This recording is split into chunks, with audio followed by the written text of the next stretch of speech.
नमस्कार. आज साधारण एक 2 महिन्याचा अवकाश. त्यानंतर मी आज पुन्हा एकदा फेसबुक लाईव्हवर येत आहे. काही सब्जेक्ट्सच्या बाबतीत, बँकिंग क्षेत्र, निफ्टी याच्या बाबतीत सर्वसाधारण बोलण्यासाठी. आज निफ्टी काहीसा एक 100 पॉईंट्स अप झाला.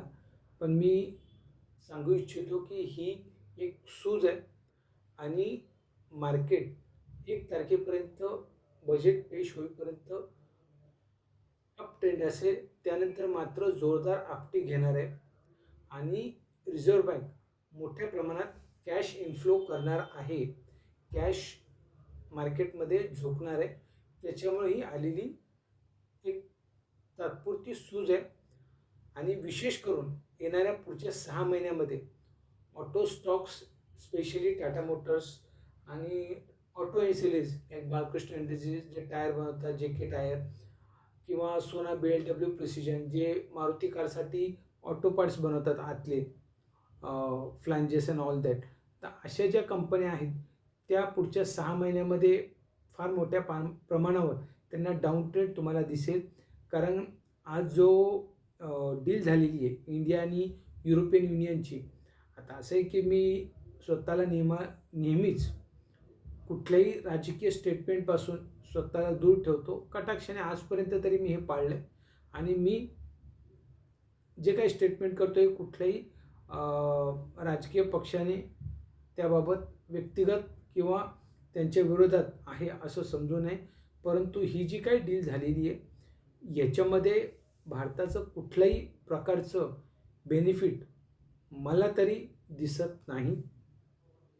कारण मुळात आपलं ॲग्रिकल्चर प्रोडक्ट ते घेणार आहेत आणि त्याच्या बदल्यात त्यांच्या कार्स आणि त्यांचे जे महागडे आयटम्स आहेत, वॉचेस किंवा कार्स, ज्यांची व्हॅल्युएशन ह्या 10 crores 15 crores आहेत, अशा ज्या कार्स आहेत त्यांच्याबाबत त्यांना तो बेनिफिट मिळणार आहे. त्याच्या जी इम्पोर्ट ड्युटी आहे ती कमी होणार आहे.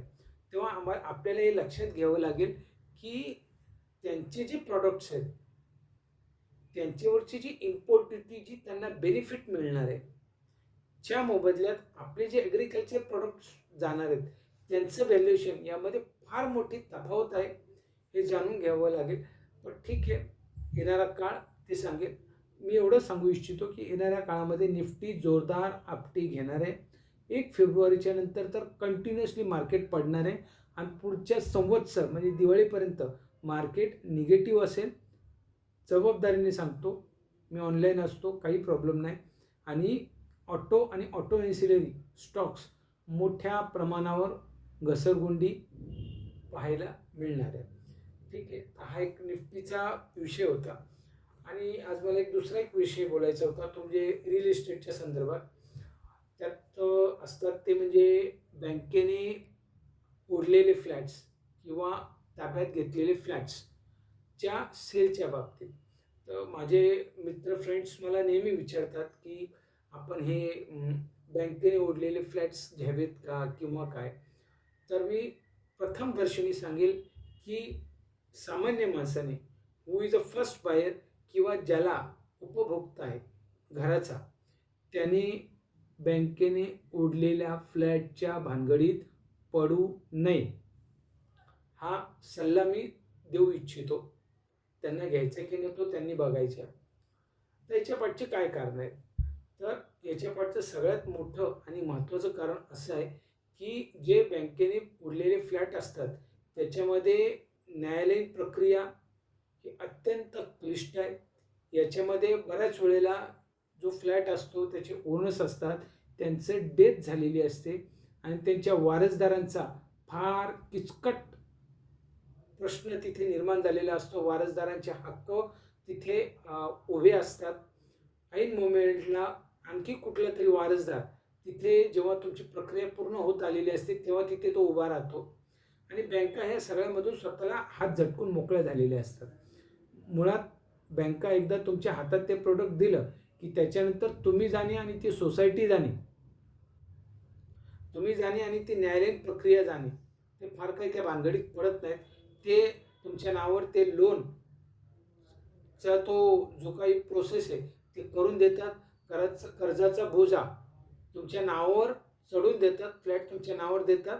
म्हणजेच त्या फ्लॅटच्या कर्जाचा बोजा तुमच्या नावावर देतात, लीन करतात, फ्लॅट लीन करतात तुमच्या नावे, आणि तुम्ही एक प्रकारे त्याचे मालक झालेले असतात. परंतु ॲक्च्युअल मालक तुम्ही सोसायटीच्या NOC नंतर होता, हे जाणून घेणं गरजेचं आहे. बऱ्याच वेळेला अशा प्रकरणांमध्ये सोसायटीचे मेंटेनन्स मोठ्या प्रमाणावर बाकी असतो, मोठ्या प्रमाणावर.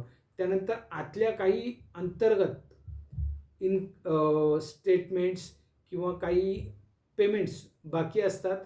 त्या सोसायटी हा व्यवहार होतोय, बँक कोणाच्या तरी ताब्यात तो फ्लॅट देते आणि आपल्याला आपलं मेंटेनन्स आणि बाकीचे जे काही पेमेंट्स ड्यूज आहेत ते मिळणार आहेत म्हणून ते गप्प असतात.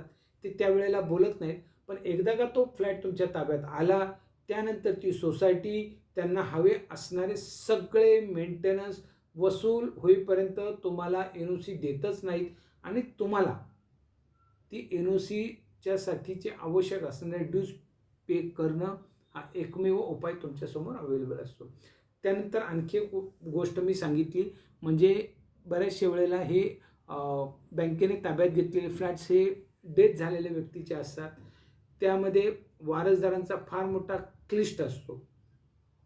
त्यांचे प्रपोर्शन्स, त्याच्यामध्ये जी त्याने काही विल बनवली असेल त्याच्यातली गुंतागुंत, ही बँक फार काही याच्यात पडत नाही, फार काही पडत नाही. ती तुमच्या नावे ताब्यात करते आणि पुढच्या प्रोसेससाठी ती सांगते तुम्ही स्टॅम्प ड्युटी वगैरे सगळं करून घ्या, ही ताब्यात देतो आणि तुम्ही घ्या. आणि ऐन मोमेंटला कुठला तरी वारसदार येऊन त्याच्यावर नव्याने हक्क, क्लेम वगैरे जे काही प्रकार करायचे असते तो करतो. बँकही जाणीवपूर्वक हे सगळं काही चाललेलं असतं, माहीत असतं, पण ती ठीक आहे, तो बिझनेस आहे त्यांचा, मला त्या विषयात काय बोलायचं नाही. पण इन मोठा सांगतो की आणखीन बरेचसे असे त्यातल्या काही क्लिष्ट आणि आतल्या गोष्टी आहेत, त्या ऑन रेकॉर्ड इथे मी बोलू शकत नाही. कधी कोणी मला संपर्क केला, माझ्याशी बोलण्याचा प्रयत्न केला, तर मी त्यांच्याशी त्याबाबतीत अधिक स्पष्टपणे आणि डीपली बोलू शकेल. तुर्तास मी एवढं सांगेन की फर्स्ट बायर जो उपभोक्ता आहे, ज्याला त्या घरात राहायचं आहे किंवा त्याला ताबडतोब त्या गोष्टीला ॲक्वायर करून आपल्या पुढचं जीवनमान सुरू करायचे, चाकरमानी असेल, अशा माणसाने ह्या भानगडीत पडू नये असं माझं मत आहे. तर मग तुम्ही पडू नये, मग हा प्रकार, मग बँकेने ओढलेले फ्लॅट तुम्ही जर म्हणत असाल तुम्ही घेऊ नये, मग कोण घेतात ना, असं काही नाही आहे. तिथे एक प्रॉपर ही घेणाऱ्यांची एक सिंडिकेट आहे. ही सिंडिकेट आहे, ही त्या सोसायटीला बरोबर कायदे कसे शिकवायचे ते त्यांना बरोबर असते. ह्या क्षेत्रातले ते तज्ज्ञ असतात. सोसायटीने जर तुमच्याशी आर्ग्युमेंट केलं तर सोसायटीला काय उत्तर द्यायचं, कुठल्या न्यायिक प्रक्रियेमध्ये ही प्रक्रिया बँकेने ओढलेलं फ्लॅट अडकू शकेल, यामध्ये ते एक्सपर्ट झालेले असतात, त्यांचं ते कामच आहे. तेव्हा तुम्हाला असा काही फ्लॅट घ्यायचा असेल तर एखादा जो कोणी त्यातला एक्सपर्ट आहे, ही जी सिंडिकेट आहे ओढलेले फ्लॅट ताब्यात घेणं, त्यांना घेऊ द्या आणि तुम्ही त्यांच्याकडनं घ्या. हा त्यातला सरळ उपाय. ओके. बाकी मग पुढचं गोष्टी काय असतील त्या तुमच्यासाठी फार सरळ होतात. ठीक आहे. आणखीन काही या बाबतीत अपडेट्स किंवा काही मला सांगायचं असेल, बोलायचं असेल, तेव्हा मी पुन्हा एकदा फेसबुक लाईव्हवर येईलच. तुर्तास तरी मी इथे थांबतो. बाय.